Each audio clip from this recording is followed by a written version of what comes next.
Hello friends, price தி Lord. நான் தான் உங்கள் ஏஞ்சல் அக்கா வந்திருக்கேன். ஏசப்பா 6 நாள் எதெல்லாம் படைச்சாங்கன்னு பார்க்கலாமா?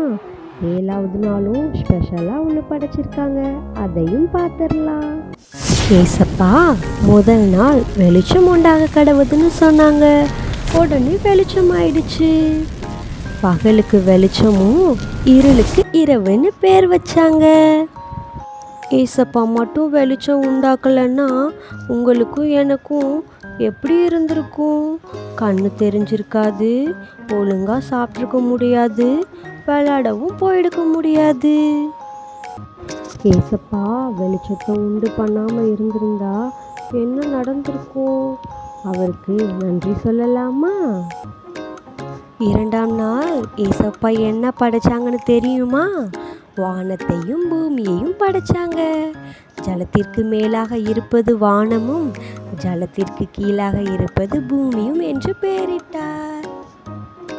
வானத்தையும் பூமியையும் படைத்த தேவனுக்கு ஒரு நன்றி சொல்லிடுங்க. 3ஆம் நாள் ஏசப்பா என்ன படைச்சாங்கன்னு தெரியுமா? பூமிக்கு கனிகள் நல்லது என்று கண்டு மரம், செடி, கொடிகளை தேவன் படைத்தார். கொஞ்சம் யோசிச்சு பாருங்களேன். மரம், செடி, கொடி ஏசப்பா கொடுக்கலன்னா நமக்கு இன்றைக்கு காற்று வசதிகள் கிடைச்சிருக்குமா? ஏசப்பா கனிகளையும் விதைகளையும் கொடுத்தனால தான் இன்னைக்கு நம்ம எல்லாரும் நல்லா சாப்பிட்றோம். படைத்த தேவனுக்கு நன்றி சொல்லலாமா? 4ஆம் நாள் தேவன் என்ன படைச்சாங்க தெரியுமா? பகலை ஆளுவதற்கு சூரியனை படைத்தார்.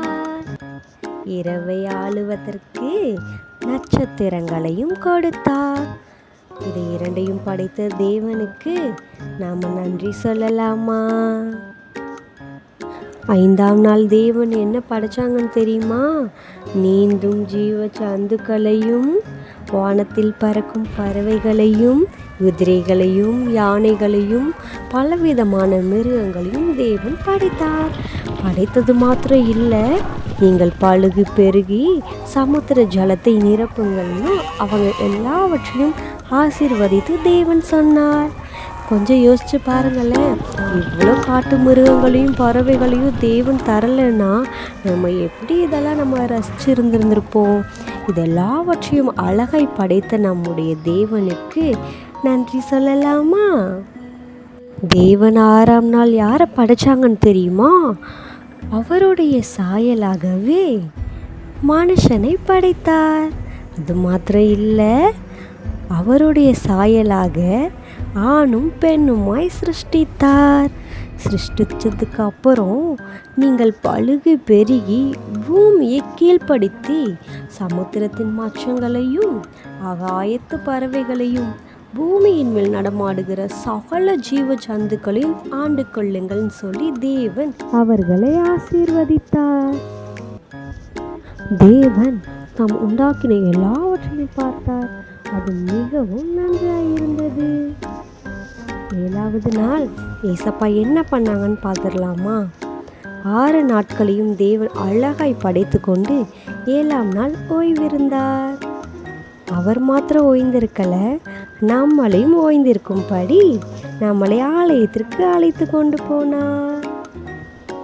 இந்த வீடியோ உங்களுக்கு பிடிச்சிருந்தா லைக் பண்ணுங்க, ஷேர் பண்ணுங்க, கமெண்ட் பண்ணுங்க அண்ட் சப்ஸ்கிரைப் பண்ணுங்க. மீண்டும் அடுத்த வீடியோவில் சந்திக்கலாம்.